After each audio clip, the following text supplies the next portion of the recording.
আসসালামু আলাইকুম, কেমন আছেন সবাই? আশা করি আল্লাহর অশেষ রহমতে সবাই ভালো আছেন। আলহামদুলিল্লাহ, আমিও ভালো আছি। শানুস পাকের ঘরে সবাইকে আরও একবার ওয়েলকাম জানাচ্ছি নতুন আরও একটি রেসিপি দেখার জন্য। আজকে আমি খুবই সহজে ঝটপট করে চিকেন কারি করে দেখাবো সেহরির জন্য। প্রথম রোজার সেহরির জন্য আজকে এই চিকেনটা আমি রান্না করব ঘরে থাকা অল্প কিছু উপকরণে বা অল্প কিছু মশলায়, যে সকল মশলাগুলো প্রায় সবসময় সবার বাড়িতে থাকে। তো চলুন কীভাবে আজকে এই রান্নাটা করেছি সেটাই দেখে নেওয়া যাক। আর আপনি আমার ভিডিওতে একটা লাইক করে চ্যানেলটি সাবস্ক্রাইব করে পাশেই থাকবেন আশা করছি। এখানে 1.5 কেজি ওজনের একটা মুরগি নিয়েছি আমি, এবং মুরগিটাকে কেটে ধুয়ে পরিষ্কার করে পানিটাকে ঝরিয়ে রেখেছি। আর এটার সাথে যা কিছু ছিল, মানে খাওয়ার উপযোগী যা কিছু ছিল, যেমন পা, মাথা, হাত, যা কিছু ছিল মুরগিটার সব কিছুই আমি নিয়ে নিয়েছি। আর এটাকে রেগুলার সাইজ করে কেটে নিয়েছি, খুব বেশি বড়ও না আবার একেবারে ছোটও না। তো রান্না করার জন্য চুলায় একটা প্যান বসিয়ে দিয়েছি। বিসমিল্লাহির রহমানির রহিম। এখানে আমি তেল দিয়ে দিচ্ছি 1.25 কাপ পরিমাণে।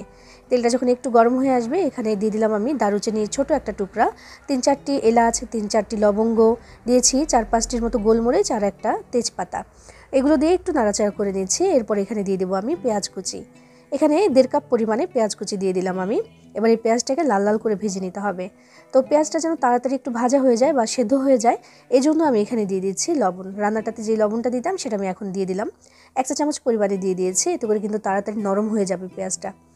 তো নাড়াচাড়া করে এটাকে প্রথমে আমি একটু নরম হয়ে যাওয়ার অপেক্ষা করছি বা হালকা একটু লালচে হয়ে যাওয়ার অপেক্ষা করছি। একটু যখন লালচে হয়ে আসবে তখন এখানে দিয়ে দিতে হবে আদা রসুন বাটা, কারণ আদা রসুনটা কিন্তু একটু কাঁচা গন্ধ থেকে যাবে যদি পরে দিই, তাই এখনই আমি দিয়ে দেবো পেঁয়াজের সাথে। তার আগে পেঁয়াজটা একটু লালচে করে নিচ্ছি আমি, ঠিক এমন দেখুন। একটু লালচে হয়ে এলে এবার আদা রসুনটা দিয়ে দিলে সেটাও ভাজা হয়ে যাবে আর পেঁয়াজটাও কিন্তু একদম লাল হয়ে আসবে। 1 টেবিল চামচ রসুন বাটা দিয়ে দিচ্ছি আর 1 টেবিল চামচ দিয়ে দিচ্ছি আমি এখানে আদা বাটা।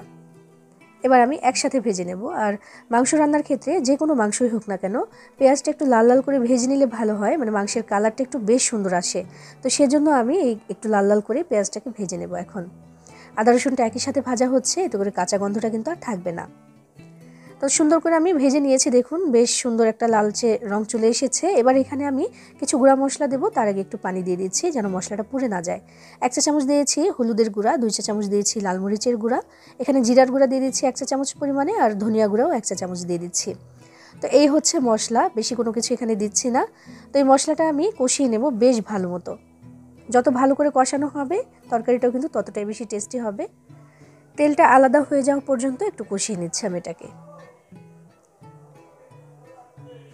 তেলটা যখন এমন আলাদা হয়ে গেছে, দেখুন একদম সুন্দর একটা কালারও কিন্তু চলে এসেছে, অনেক সুন্দর হয়েছে কালারটা মাশাআল্লাহ এখনই।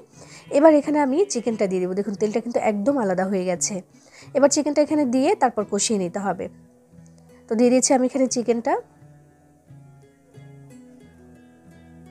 চিকেন বা যে কোনো মাংসই হোক না কেন, যত ভালো করেই ধুয়ে রাখেন না কেন, যত ভালো করেই ধুয়ে নেন, তারপরেও কিন্তু নিচে যে একটু পানি জমে সেটা কিন্তু একটু লাল লাল লাগে দেখতে। তো সেজন্য আমি একবারে ঢেলে দিচ্ছি না, আমি এভাবে তুলে তুলে মাংসটা দিয়ে দিলাম, কারণ বাটির নিচে যে পানিটা রয়ে গেছে ওইটা কিন্তু একটু লাল লালই হবে, তো সেটা দেখতে কিন্তু ভালো লাগে না। তো এই জন্য আমি এভাবে করে দিয়ে দিলাম মাংসটা। দিয়ে এবার আমি ভালো করে নাড়াচাড়া করে একটু 2-3 মিনিটের মতো নাড়াচাড়া করে নিচ্ছি, কষানো হবে আর কি। তো কষানোটা এখনই না, এই চিকেন থেকে যে পানিটা বের হবে না ওইটা দিয়ে কিন্তু ভালো মতো কষানো হবে, আর মাংসটাও আধা সেদ্ধ মতো হয়েই যাবে। তো একটু নাড়াচাড়া করে প্রথমে আমি মিশিয়ে দিচ্ছি এটাকে।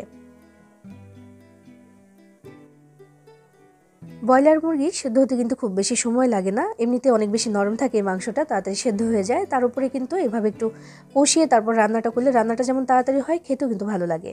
তো দেখুন নাড়াচাড়া করে মিশিয়ে দেওয়ার পরে আমি ঢাকনা দিয়ে ঢেকে দিচ্ছি প্রায় 10 মিনিটের মতো। আর এই 10 মিনিটে কিন্তু বেশ কয়েকবার করে নাড়াচাড়া করে দিয়েছি যেন নিচে লেগে না যেতে পারে। তো দেখুন কতটা পানি কিন্তু এই মাংস থেকে বের হয়ে এসেছে। এই পানিটা শুকিয়ে যেতে যেতে বেশ ভালো করে এটাকে কষানোও হবে, আর মাংসটা কিন্তু আধা সেদ্ধ হয়েই যাবে। তো এটাকে নাড়াচাড়া করে নিচ্ছি, এখন আর ঢাকনা দিয়ে ঢাকতে হবে না, খোলা অবস্থাতে আমি নাড়াচাড়া করব বারবার করে, এটাকে সুন্দর করে কষিয়ে নিচ্ছি। আর কষাতে কষাতে মাশাআল্লাহ সুন্দর একটা কালারও কিন্তু চলে আসবে। দেখেন তেলটা কিন্তু সেপারেট হয়ে গেছে আবারও মাংস থেকে। চিকেন থেকে যে পানিটা বের হয়েছিল না, ওইটা কিন্তু শুকিয়ে যেতে 6 থেকে 7 মিনিট সময় এখানে লেগেছে। এবার আমি এখানে দিয়ে দিচ্ছি 1 চা চামচ পরিমাণে শাহি গরম মশলার গুঁড়া। এটা দিয়ে ভালো করে নেড়েচেড়ে এটাকে ভালো করে আরেকটু কষিয়ে নিতে হবে। আর এই কষানোর সময় এই গরম মশলার গুঁড়াটা দিলে কিন্তু ফ্লেভার অনেক বেশি ভালো আসে, তাই আমি এখন দিয়ে দিলাম। দিয়ে এবার নাড়াচাড়া করে নিচ্ছে। এই যে একটু মশলাটা দেখা যাচ্ছে না, এটা কিন্তু আরও একটু শুকিয়ে যাবে কষাতে কষাতে, আর কালারটাও দেখবেন যে পরিবর্তন হয়ে গেছে। অনেকটা গাঢ় হয়ে এসেছে কালারটা। আর এখানে কিন্তু এখন তেল মশলা ছাড়ার কোনো পানি বলতে কিছুই নেই। এবার আমি এখানে ঝোলের পানিটা দিয়ে দিচ্ছি, এতে করে কিন্তু সেদ্ধ হয়ে যাবে। 3 কাপ পরিমাণে পানি দিচ্ছি আমি এখানে, খুব বেশি পানি দেওয়ার প্রয়োজন নেই, কারণ এই যে মাংসটা এটা কিন্তু বেশ ভালো মতো সেদ্ধ হয়ে যাওয়ারই পথে, কারণ অনেক ভালো করে আমি কষিয়ে নিয়েছি। তো যেটুকু বাকি আছে এটা এখন কিন্তু সেদ্ধ হয়ে যাবে। ফ্লেভারের জন্য কয়েকটি কাঁচামরিচ এখানে আমি দিয়ে দিলাম, দিয়ে এবার ঢাকনা দিয়ে ঢেকে দেবো প্রায় 15 থেকে 20 মিনিটের জন্য। চুলার আঁচটাকে মিডিয়ামে রেখে তারপর আমি ঢাকনা দিয়ে ঢেকে রেখেছিলাম। বেশ কয়েকবার নাড়াচাড়া করে দিয়েছি মাঝখানে। আর এই যে একটু ঝোল রাখবো বেশি, মানে একদম শুকিয়ে ফেলছি না, একটু ঝোলের মতো রাখবো এখানে। তবে এই ঝোলটা কিন্তু বেশি লাগছে দেখতে ঠিকই, তবে একেবারেই কিন্তু পাতলা না। আমি দেখিয়ে দিয়েছি যে কেমন ঘন হয়েছে ঝোলটা। এই ঝোলটা এমন হলে কিন্তু খেতে ভালোই লাগে। যেহেতু সেহরির জন্য রান্নাটা করছি, তাই অল্প মশলায় আমি এটা রান্না করে নিলাম আর একটু ঝোলের মতো রেখেছি, এতে করে খেতে কিন্তু ভালো লাগবে। দেখুন রান্নাটা আমার কমপ্লিট হয়ে গেছে, চুলা থেকে এবার নামিয়ে নেব। তার আগে ঝোলটা একটু দেখিয়ে দিলাম যে বেশ খানিকটা ঘন কিন্তু হয়েছে আমাদের এই চিকেনের ঝোলটা। এর সাথে তৈরি করে নেওয়া হয়ে গেল অল্প মশলায় তৈরি অসাধারণ মজার চিকেন কারি। এভাবে কিন্তু সেহরির জন্য রান্নাটা করে নিতে পারেন। সেহরির জন্য যেহেতু, তাই অনেক বেশি মশলার প্রয়োজন নেই, আর এমন একটু হালকা ঝোল রাখলে কিন্তু খেতে ভালো লাগবে। এভাবে রান্না করে খেয়ে দেখবেন, ভালো লাগবে ইনশাল্লাহ। সবাই ভালো থাকবেন, সবার জন্য সবাই দোয়া করবেন। আল্লাহ হাফেজ।